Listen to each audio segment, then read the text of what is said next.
Well, usually I only share stories of other people. Today, I want to tell a story from my own experience, back when I was doing part-time work as a university student. The story is called The Female Spirit in the Milk Tea Shop. It happened during my first year at university. Back then, I had a lot of free time because first-year classes weren't too heavy.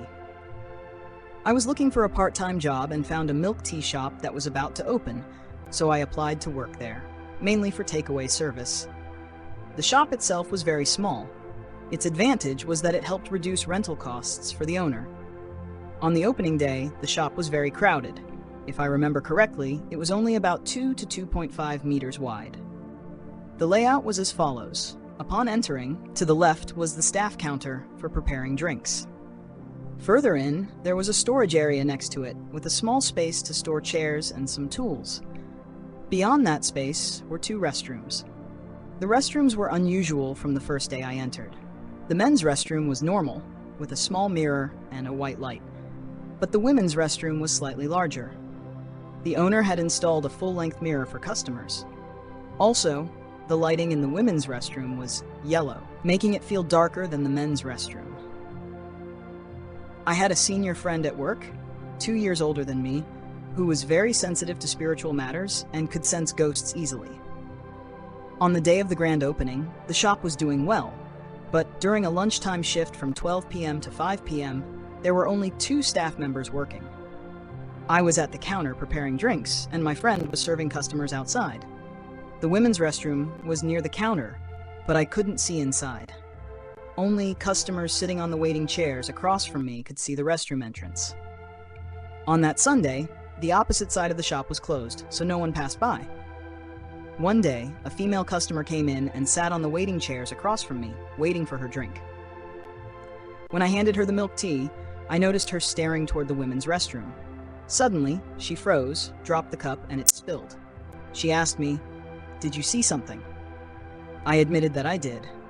She said she saw a woman wearing a brown traditional dress walking into the women's restroom, holding small yellow flowers. It was a shocking sight.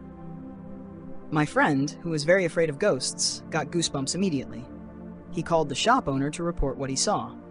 The owner replied calmly, asking him to change the yellow light if the customer didn't like it, but did not mention anything about a ghost. From that day on, the shop owner placed an incense burner in the storage area. My first solo shift made me extremely nervous, and I barely dared to approach the storage area.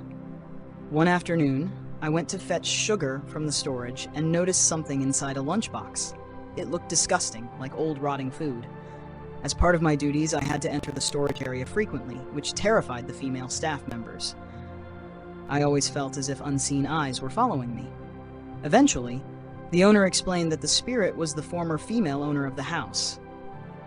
She had been pregnant, but due to family disputes and unhappiness, she tragically took her own life in what is now the women's restroom. From then on, the staff were required to offer daily rituals to the spirit.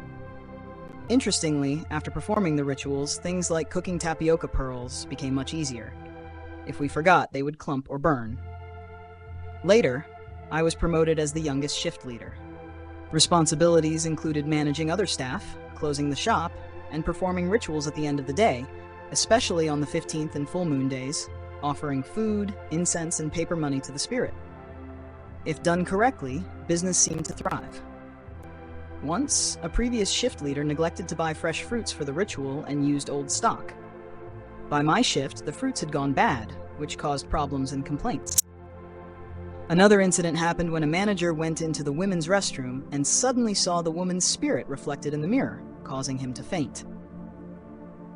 From then on, everyone understood the presence of the female spirit. We learned to respect her, offer daily rituals, and continue working without fear. The experience left a lasting impression on me. At night, after finishing my shift and performing the rituals, I often returned home late, exhausted and slightly scared. Even while studying late at night, the smells from incense and ritual offerings haunted me, mixing together in a strong, unforgettable way. Sometimes the fan would break on its own, causing minor injuries. Eventually, I decided to quit the job because of the fear. During my part-time work, I also often went out at night with friends, including my spiritually sensitive senior. I will continue sharing those experiences in another story.